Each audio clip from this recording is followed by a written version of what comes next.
Kali ini kita akan membahas sesuatu yang spesial. Seluruh tim neuron memutuskan bahwa video ke-10 ini akan didedikasikan untuk menjelaskan apa itu sel syaraf atau neuron.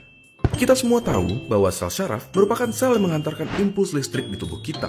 Otak kita terdiri dari sekitar 86 miliar sel syaraf yang bekerja sama dalam menerima maupun menghantarkan impuls antara otak dan seluruh bagian tubuh lainnya. Tapi sebenarnya bagaimana sih cara kerjanya?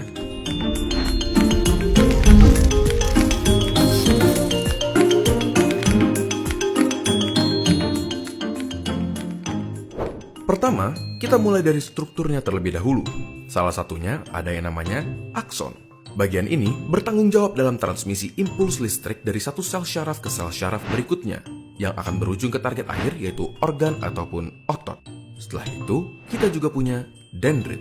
Dendrit adalah struktur yang bertanggung jawab dalam menerima impuls dari sel syaraf lainnya, dari organ maupun otot, ataupun dari otak. Impuls listrik ini akan bergerak dari dendrit melalui badan sel, yaitu struktur lain di sel syaraf yang berisi nukleus, suatu organel yang berisi material genetik yang mengatur pertumbuhan dan perkembangan dari si sel syaraf. Selain itu, ada banyak sel syaraf yang memiliki struktur bernama selubung mielin yang membantu dalam kecepatan konduksi impuls listrik yang melewati sel syaraf.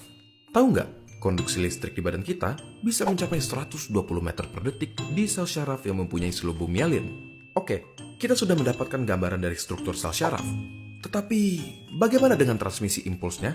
Bagaimana caranya otak kita menyuruh jempol kita misalnya untuk bergerak? Di awal, melalui suatu mekanisme yang kompleks, otak kita membentuk sesuatu yang bernama potensial aksi dan meneruskannya sepanjang syaraf yang bertanggung jawab untuk menggerakkan jempol. Di dalam syaraf ada beberapa kabel, dan di dalam kabel-kabel ini terdapat sel syaraf. Di antara satu sel syaraf ke sel syaraf berikutnya, ada celah yang bernama sinaps. Jadi, potensial aksi yang merupakan si listrik akan diterima oleh dendrit di sel syaraf pertama, diteruskan melalui tubuhnya dan mencapai akson. Di beberapa neuron atau sel syaraf pertama, ada sesuatu yang bernama neurotransmitters, suatu zat kimia yang berperan dalam konduksi listrik dari satu sel syaraf ke sel syaraf berikutnya. Neurotransmitter akan dilepaskan ke sinaps dan menghasilkan suatu potensial aksi di sel syaraf kedua. Di sini, listrik tersebut akan dioper dari satu sel syaraf ke sel syaraf berikutnya. Sampai akhirnya, sel syaraf terakhir menyampaikan si listrik ke otot yang bertanggung jawab dalam menggerakkan si jempol. Alhasil, jempol kita pun berhasil digerakkan. Melalui pengertian proses ini, lahirlah nama neuron dengan harapan kami dapat menerima informasi, mengolah informasi, dan menyampaikannya kepada kalian semua dengan tujuan mengedukasi. Kami ingin mengucapkan terima kasih kepada semua dari kalian yang senantiasa mendukung kami selama ini, dan kami juga mengucapkan selamat datang kepada kalian yang baru hadir di dalam perjalanan panjang ini.